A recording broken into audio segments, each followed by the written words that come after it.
가끔 그런 날이 있죠. 아침에 눈을 뜨면 모든 게 다 괜찮아졌다고 생각했는데 갑자기 커피 한 모금을 마시다 말고 그때의 목소리가 귓가에 맴돌아요. 길거리에서 스치는 향기 하나, 라디오에서 흘러나오는 멜로디 한 소절이 순간적으로 가슴을 쿡 찌르죠. 어떤 날은 멀쩡하게 웃고 있다가 갑자기 눈물이 고이는 순간이 있어요. 지하철 안에서 창밖을 보다가 슈퍼마켓 계산대에 서 있다가 심지어 샤워하다가도 갑자기 그 장면이 떠올라서 숨이 멎을 것처럼 아파요. 회사 회의 중에 친구와 통화하다가 심지어 혼자 산책할 때도 그 기억이 불쑥 찾아와 하루를 송두리째 흔들어 버리죠. 그럴 때면 스스로에게 묻게 되죠. 왜 아직도 이 기억이 남아있지? 이제는 잊어야 하는데 왜 이렇게 오래 가는 걸까? 하지만 괜찮아요. 당신이 약해서 그런 게 아니라 뇌가 그렇게 만들어져 있기 때문이에요. 우리의 뇌는 있는 기능보다는 기억을 다시 쓰는 기능이 더 발달해 있어요. 기억은 지워지는 게 아니라 조용히 다시 쓰이고 있는 중이에요. 뇌는 아픈 기억을 지우지 않아요. 대신 그 기억에 새로운 의미를 더 씌워요. 그게 바로 재기억화,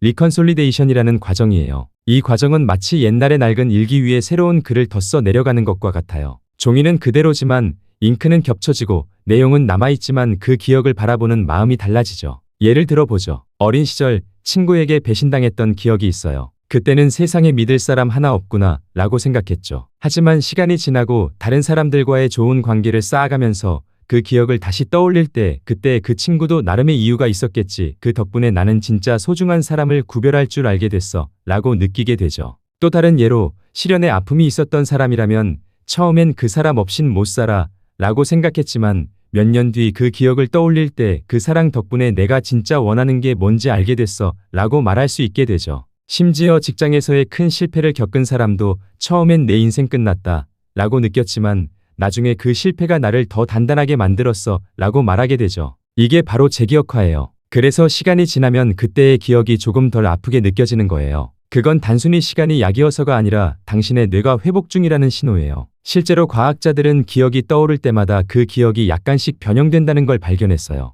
매번 떠올릴 때마다 당신의 현재 감정, 경험, 깨달음이 그 기억 위에 새로 쌓이는 거예요. 이 과정은 뇌의 해마와 편도체가 함께 작동하면서 일어나는데 아픈 감정이 강할수록 그 기억은 더 자주 떠오르고 더 자주 재작성되는 거예요. 예전에는 그 일만 아니었으면 좋았을 텐데 라고 느꼈다면 지금은 그 일 덕분에 조금은 다르게 살아갈 수 있었어 라고 느끼게 되죠. 그건 단순히 마음의 변화가 아니라 신경회로가 새롭게 연결되는 과정이에요. 뇌는 기억을 바꾸는 동시에 당신을 바꾸고 있는 거예요. 이 과정은 하루아침에 일어나지 않아요. 수십 번, 수백 번 그 기억을 떠올리고 다시 내려놓고 또 떠올리고 그 반복 속에서 조용히 변화가 일어나는 거예요. 때로는 꿈속에서도 때로는 누군가와 대화하다가도 새로운 관점이 스치듯 떠오르죠. 기억이 완전히 사라지지 않는 건 어쩌면 다행일지도 몰라요. 그 기억이 있었기에 우리가 지금의 자신을 이해할 수 있게 되니까요. 지워야 하는 게 아니라 다시 이해해야 하는 거예요. 그때의 나는 그 상황에서 그렇게밖에 할 수 없었던 이유가 있었어요. 그때의 나는 그 나이, 그 경험, 그 감정 속에서 최선을 다했어요. 지금의 나는 그때의 나를 조금 더 따뜻하게 바라볼 수 있죠. 그때는 그럴 수밖에 없었구나.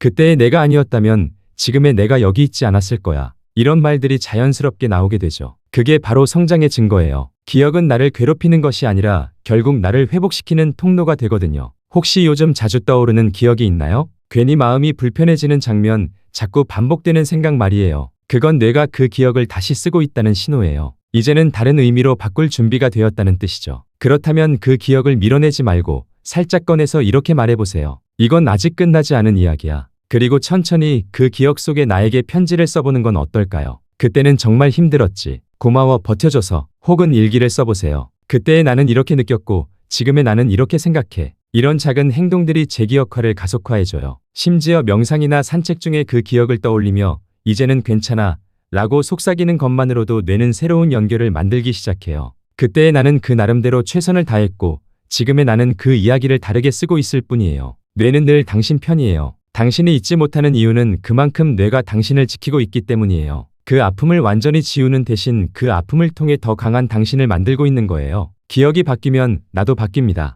그건 약함이 아니라 회복이에요. 뇌는 지우는 대신 이해하는 법을 선택하거든요. 기억은 사라지지 않아요. 형태만 바뀔 뿐이에요. 그리고 그 변화 속에서 당신은 지금도 단단해지고 있어요. 조금씩 천천히 하지만 확실하게 당신의 뇌와 마음을 이해하는 여정 앞으로도 함께 걸어요. 구독과 좋아요는 Simply Mind가 더 많은 위로를 전할 수 있게 도와줍니다.